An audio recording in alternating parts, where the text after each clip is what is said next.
Boa tarde, professora. Como é que tá? Feliz 2023. Boa tarde, feliz 2023 para nós. Olha, Estamos vendo. É isso aí. um ano feliz. Muita luz, muita luz. Tá dando um Geraldo, eco, viu? tá com Qual? O eco meu ainda? ou o de Lenine? Acho que é porque tá todo mundo O meu ligado, acho que né? tá bom, viu? Eu estou escutando bem, sem eco. A minha Eu própria voz, também. claro. O meu não tá falhando Eu nada. não sei qual é dos dois, mas tem um eco aí. Quando eu falo, vou desligar o áudio aqui e ver se fica bom, tá? Geraldo, faz a introdução da conversa aí. Vamos falar um pouco sobre essa questão da... O ex-presidente tá aí na mira aí do STF, do STE aí, tá? Vai ser preso ou não vai Lenine, ser preso? eu sugiro um roteiro, a gente pode até entrar aí nas agrulhas do ex-presidente Bolsonaro. Mas eu sugiro um roteiro de coisas que aconteceram hoje à tarde. Me Beleza, parece segue o que bloco aí. estão Segue o barco, segue o barco. um pouco à deriva, as pessoas não estão comentando tanto, mas são muito importantes.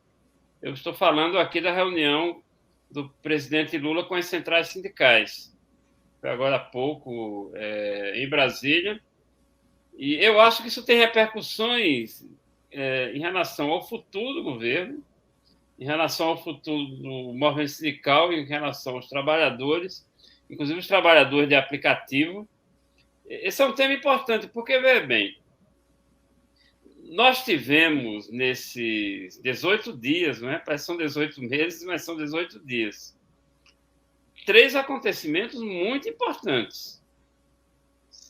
O primeiro, óbvio, a magnífica posse do Lula em Brasília, não vou comentar isso, as pessoas já conhecem o que aconteceu lá, aquela subida da rampa, aquela descida da rampa, não é? Com os representantes do povo brasileiro, a encenação, por exemplo, do trenzinho do Caipira do Vila Lobos, que eu acho que é muito importante em termos simbólicos para a unidade de uma nação, com as características do Brasil. O segundo acontecimento, o dia 8, o golpe fracassado. Inclusive, eu diria o seguinte, não houve tentativa de golpe, não, viu? Tentativa de golpe foi até o dia 7. O que houve no dia 8 foi um golpe fracassado, um golpe que não aconteceu com todas as repercussões pós-golpe. Eu estava agora, inclusive, pouco antes de entrar aqui nesse programa, vendo as declarações do general Sérgio Tchegoin, que foi diretor, coordenador, presidente do GSI, nos tempos do Michel Temer, dizendo que Lula foi muito duro com os militares ao falar em poder moderador e ao falar que desconfiava que uma parte expressiva dos militares conspiraram e deram guarita àquelas manifestações do dia 8 e antes as ocupações em frente aos quartéis, os acampamentos, que a gente sabe que aquilo... Eu até disse aqui nesse programa, a gente está vendo a avenida, mas tem que ver o que está acontecendo dentro dos quartéis.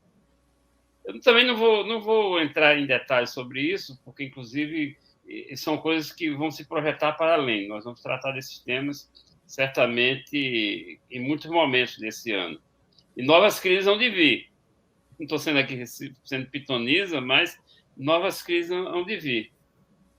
E o terceiro momento, eu diria o seguinte, que foi insinuado, por exemplo, naquela série de decretos e portarias que o Lula assinou no primeiro dia, no dia da posse, naquela festa da subida da rampa, como, por exemplo, em relação às privatizações, como em relação a uma série de outros órgãos públicos, e que meio que coroa hoje com a reunião das centrais sindicais.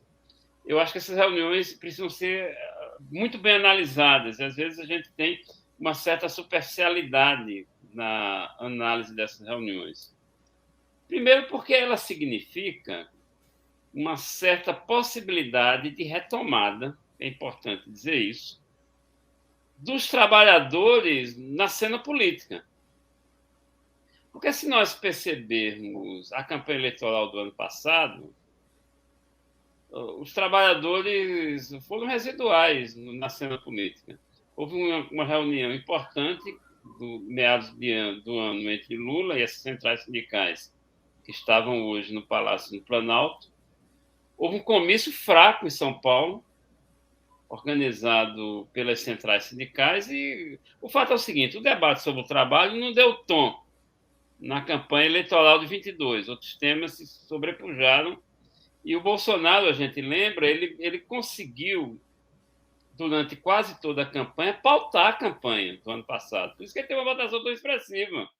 O ano passado foi uma campanha em torno do bem e do mal, em torno de Deus e do diabo, em torno do céu e do inferno, em torno do aborto, em torno da questão da família, do parentesco, essa coisa toda.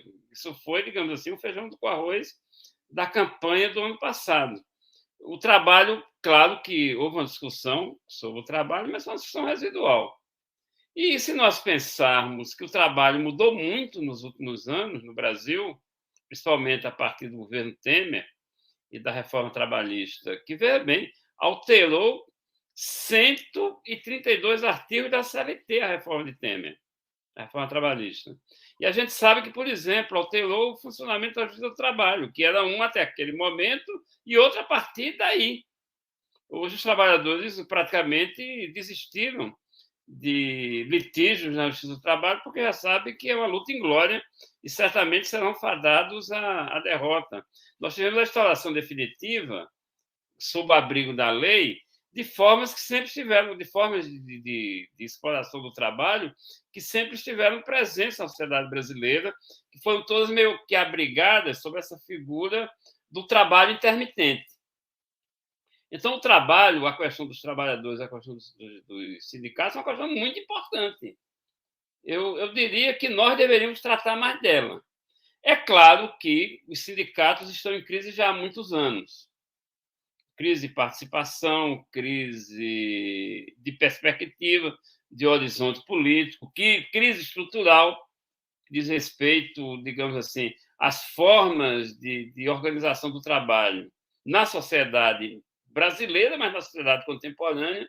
Esse não é um problema só brasileiro, no Brasil isso é mais grave, eu diria, mas é um problema mundial, não é? Essa organização das classes trabalhadoras. Então, a reunião de hoje foi uma reunião que eu reputo que foi uma reunião muito importante.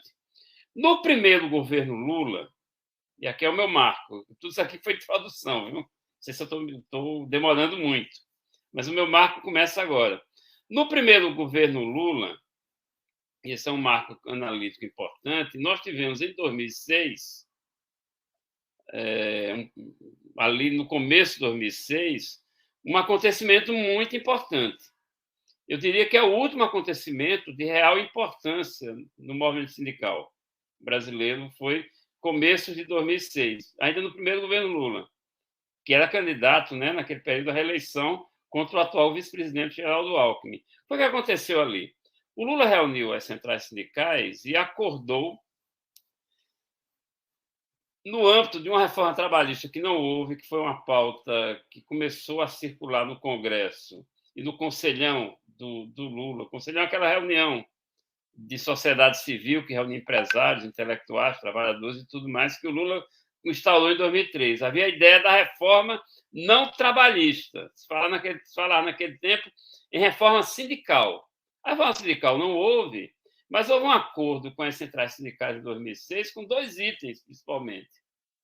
O primeiro item, olha que coisa interessante, era o reconhecimento das centrais sindicais.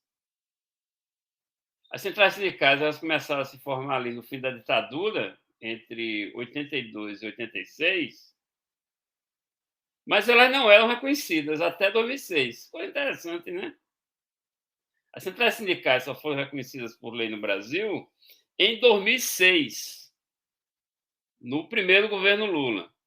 Corolário desse reconhecimento, isso foi muito criticado, principalmente pelos liberais na época, os neoliberais, melhor dizendo, havia a questão de acesso a recursos do imposto sindical. Então, isso aqui estava meio casado. Reconhecimento das centrais sindicais e acesso aos recursos do imposto sindical. Não é à toa que, a partir de 2006, proliferaram as centrais sindicais. Porque, claro, o acesso aos recursos do imposto sindical foi um tônico, né? Um estimulante à criação das centrais sindicais. E veja bem, há um detalhe importante. Corolário, junto a isso, nós tivemos uma coisa que foi muito discutida hoje. Hoje é um novo marco. Se fala muito na questão dos programas de transferência de renda, ainda na primeira fase do Lula e da Dilma, né, nos primeiros governos. Mas nós tivemos, nessa esfera dos trabalhadores formais ou informais, duas políticas fundamentais. Uma, indiscutivelmente, os programas de transferência de renda, isso aqui seria, digamos assim, para a parcela mais informal, mais subalternizada, menos organizada dos trabalhadores, que no Brasil são dezenas de milhões de pessoas, é o que a gente chama, em economia política, da parcela, digamos assim, dos trabalhadores superexplorados, que passaram a ter acesso, digamos assim, ao Bolsa Família e a outros programas de transferência de renda, mas também o Lula deu muita ênfase a essa questão hoje. Nós tivemos a questão da política de valorização, ou seja, de aumentos reais do salário mínimo. Isso aqui é muito importante. Nós não podemos pensar só em programa de transferência de renda, quando a gente pensa em primeiro momento dos governos de Lula e Dilma. Nós precisamos pensar nessa dupla, a transferência de renda e o aumento real do salário mínimo. Os aumentos reais do salário mínimo foram muito combatidos no Brasil. É importante dizer isso. Os grandes empresários brasileiros, e os pequenos e os médios também, não só foi, digamos assim, a grande empresário do Brasil é uma coisa difícil de achar hoje, né? Até mesmo, Jaldes, estou falando mais. Até mesmo a classe média, né? Classe média, até mesmo a classe forte. Média, né, fez uma severa crítica ao aumento real do salário mínimo, né? Porque, de certo modo, atingia aquelas famílias que têm a empregada doméstica, cuidador, né? E isso também tem a ver com essa compreensão, né, do privilégio, né, da classe média brasileira de não se enxergar como classe trabalhadora, né? Então, a gente tem um problema aí que você trouxe, que eu acho que é bem interessante, quando você coloca que o governo Lula, né, não teve só a política de transferência de renda, né, a política social, mas teve sim uma política de amparo ao trabalho e ao trabalhador, né, porque nada é mais forte, né, no sentido de manter a vida do trabalhador do que o seu salário. Né? Então, acho que isso que você traz é muito interessante e precisa ser destacado, né, nesse momento que a gente está retomando aí essa discussão. Mas aí eu só queria fazer esse adendo, pode continuar aí, depois a gente... Vou estar falando. Houve interrupção aqui. Deixa eu, daqui a pouco você volta, tá legal? Pega o embalo aí, Anitta, pode fazer sua participação, Anitta, pode dar a sua contribuição, fica à vontade. Legal, você vai daqui a pouco. Tá legal, Matheus? Já está ali agora. Tá me chamando. Uma família. Sim. Então, o Charles vai ter que parar isso? Não. Eu estou dizendo, pode falar. Então, eu estava falando justamente, né, do que eu queria complementar aí essa questão e reforçar bem essa questão que Jaldes coloca, porque é algo que precisa ser lembrado, né, que precisa ser visto como uma retomada agora, né? Uma retomada de algo que foi interrompido, né, pelo golpe de 2016 e que trouxe um grave prejuízo para a classe trabalhadora, principalmente a classe trabalhadora que vive do salário mínimo, né? Essa classe que tem um salário básico, né, e que teve um grave prejuízo durante esses anos, né? Além disso, as perdas dos direitos trabalhistas foram muito severas. E quando a gente vê uma reunião com as centrais sindicais, né, e eu agradeço a Jaldes por ter trazido para a gente essa discussão, esse lembrete, né, a gente vai ter que observar isso, né, como algo bastante concreto, no sentido de uma política de um governo que vai, talvez e provavelmente, né, trazer a centralidade do trabalho para a discussão, porque a gente teve realmente um governo que explorou uma pauta moral nos últimos anos, e ao explorar essa pauta moral, esse governo teve a esperteza de desviar todas as questões em torno do trabalho. E isso confunde, inclusive os trabalhadores que vivem do salário mínimo, acabam enredados na pauta moral, e essa pauta moral serviu justamente como uma fumaça, uma cortina de fumaça, para fazer a reforma avançar, a reforma trabalhista avançar e a perda dos direitos trabalhistas junto com essa reforma. Né? Então, acho que quando você trouxe isso hoje, Jaldes, foi excelente, porque é uma coisa que você colocou muito bem, é visto com superficialidade, na maioria das vezes, né? Inclusive por nós que fazemos o movimento sindical, isso é uma questão que deve ser aprofundada. Nós precisamos, né, nos apropriar desse momento agora, de maneira que os sindicatos, né, sejam protagonistas dessas discussões e que não somente as centrais sindicais, né, sejam valorizadas nesse momento. Porque a gente tem alguns problemas com centrais sindicais também, né? Nós temos centrais sindicais que não se mexeram ao decorrer dos anos do governo Bolsonaro, que nada fizeram, né? Que silenciaram e que, de certa forma, acabaram por colaborar com todo o desmonte dos direitos trabalhistas, né? E agora a gente vê a retomada dos debates e as mesmas centrais sindicais que não tiveram a iniciativa de propor debates e de chamar o governo, agora estão lá. Então, isso é muito bom, né? Mas é muito bom também que a gente veja isso como uma retomada e que os nossos sindicatos possam ser protagonistas. Essa é a questão que eu penso que seja bem importante nesse momento, Jaldes. O que é que você acha disso? Olha, eu concordo contigo, Anita. E, dando notícia da reunião de Lula com as centrais hoje, uma das decisões importantes ali foi a seguinte, é que a política do salário mínimo vai ser discutida em um grupo de trabalho. É um grupo de trabalho das centrais sindicais e também dos trabalhadores de aplicativos, que estavam na reunião. O Paulo Galo e lideranças de vários estados estavam na reunião de hoje à tarde em Brasília, no Palácio Planalto.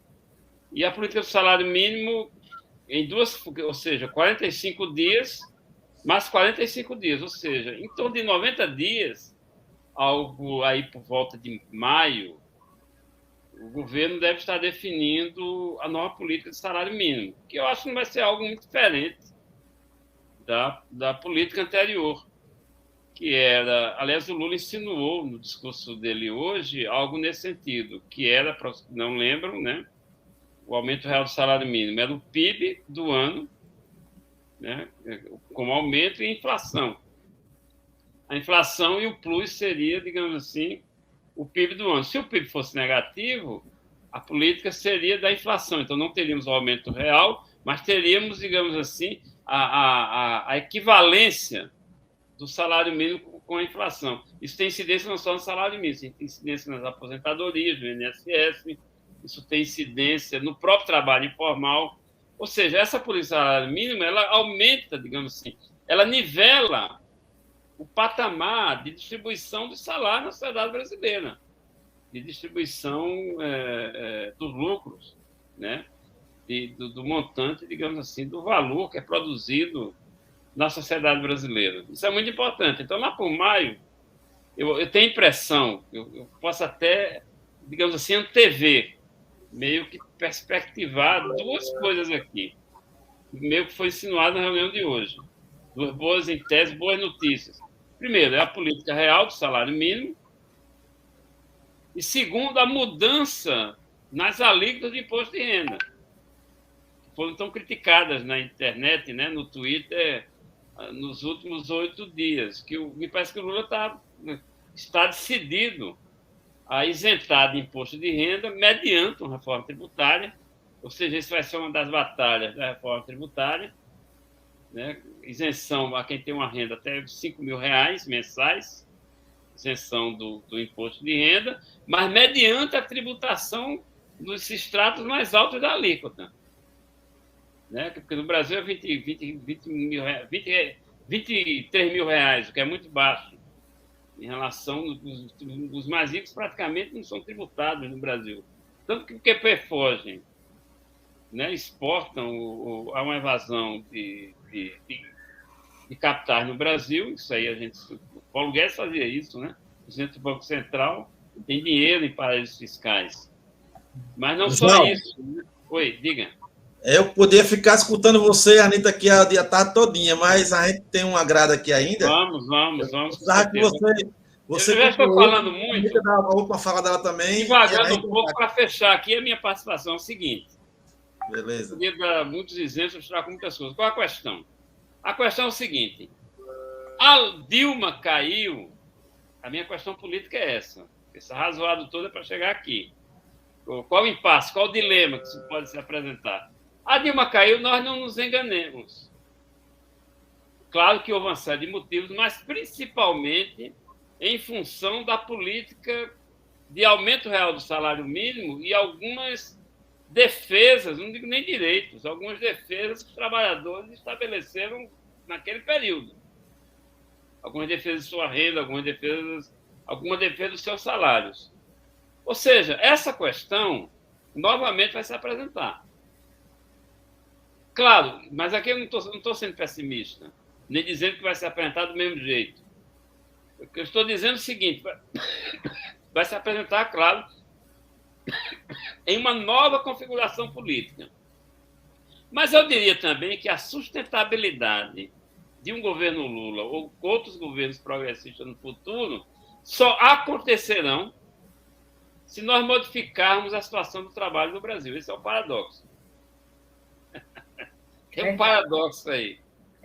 Né? E eu acho também, Joanita, porque você deve fechar com chave de ouro essa série de digressões, enquanto são digressões minhas, eu acho que nós precisamos discutir mais isso. Isso. Concordo. Não que a gente vai deixar de discutir a questão dos militares, que é importantíssima. Não é? Mas essa pauta é fundamental, inclusive para nos agregar, para nos organizar, para nós sairmos da defensiva. Nós precisamos protagonizar esse debate. Né?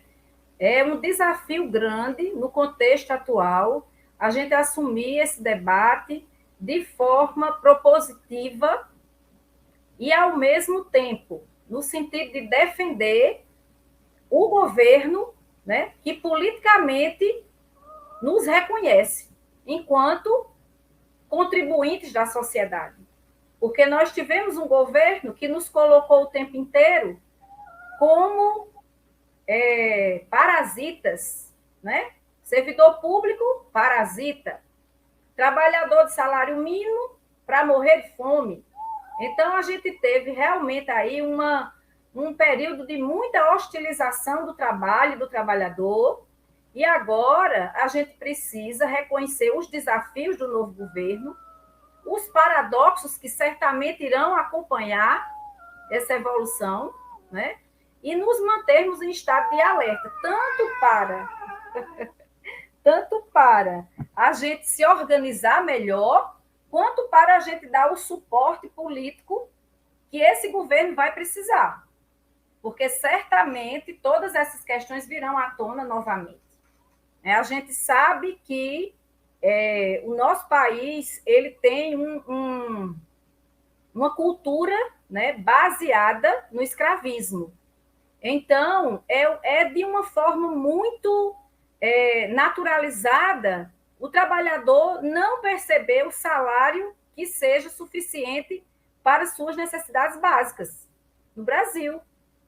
Né? Então, essa cultura ela acaba trazendo para toda a sociedade um descaso para com as questões do trabalho. E a gente fica o tempo todo mergulhado, né, nessa discussão moral, que é de uma falsa moral, né? Uma pauta moral que é baseada num tradicionalismo de falsa moral, e as observações que são urgentes e que são concretas na reconstrução e na construção de uma sociedade justa e produtiva, né, a gente perde o bonde. E, infelizmente, isso também atinge a classe trabalhadora e a gente precisa realmente trazer essa discussão por dentro.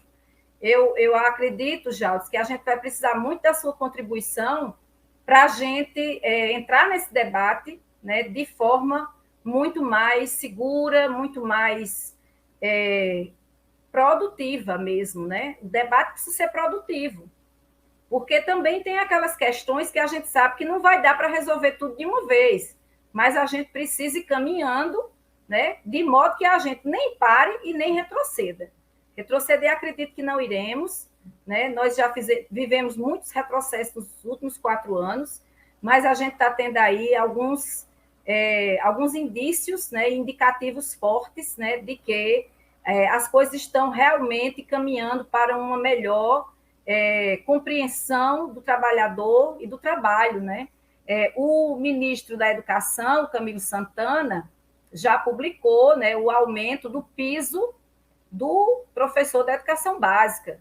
Então, isso já é uma política efetiva, né, de melhoria do salário do trabalhador e também de valorização da educação nos moldes, né, que a gente não teve ainda no nosso país, partindo do governo, no sentido de valorizar o salário do trabalhador, né? Então, isso é uma iniciativa praticamente inédita, assim, a partida de um aumento do piso para além do que já é previsto na lei, né? É uma partida inédita. A gente teve os aumentos do piso que estavam previstos em lei.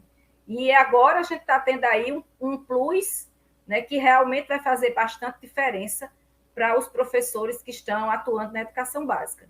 Então, acho que a gente precisa valorizar isso também, que eu acredito que como eu me dedico muito às questões de educação e vejo as questões da educação entrelaçadas com todas as questões da sociedade, a gente vê que existe aí uma iniciativa do governo de buscar, né, reconstituir a valorização docente pela base. Isso é muito bom, né? No sentido do salário, então, a gente tem aí realmente um avanço.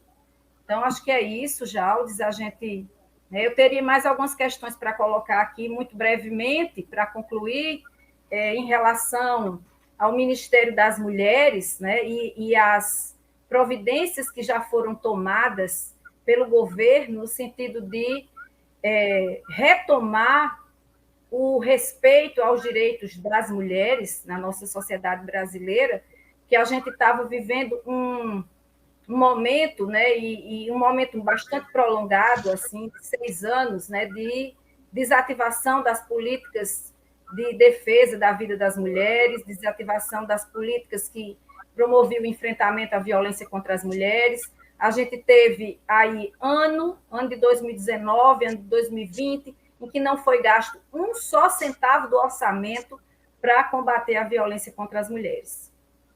E agora a gente está vendo aí uma retomada, né, do Ministério das Mulheres, muito importante, e uma retomada de políticas que venham para valorizar a vida das mulheres, como, por exemplo, a revogação daquela portaria que determinava que o aborto por estupro fosse comunicado à polícia pelo hospital, né? Então, isso foi revogado e é uma providência muito importante, né, pelo respeito às vítimas de violência sexual e que faz também com que aquela política de obstaculização dos direitos reprodutivos das mulheres, ela tenha um ponto agora explícito de recuo, né? Então, a gente volta para a política que vai respeitar a vida e a autonomia das mulheres, né, a partir do governo federal.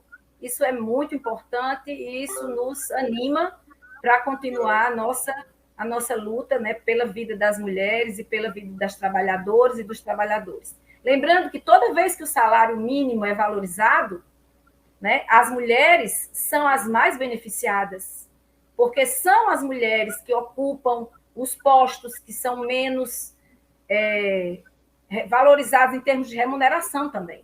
né? Então, isso aí impacta positivamente as famílias chefiadas por mulheres. E eu espero que isso, de fato, aconteça. Então, maravilha. É isso. Indo já para as boas notícias que vocês trouxeram aí, né? Mudança de rumo do governo, do patamar da política, né, Jardim? Agora, de fato, o trabalhador ele discute o seu caminho, para onde vai a sua jornada. Né? Não vai sair nada da cabeça mágica de Paulo Guedes mais, vai ser uma questão construída e debatida. Louvado seja isso. Então, um abraço para vocês aí, até semana que vem. Foi muito bom ter vocês. Abração. Satisfação. E eu já vou.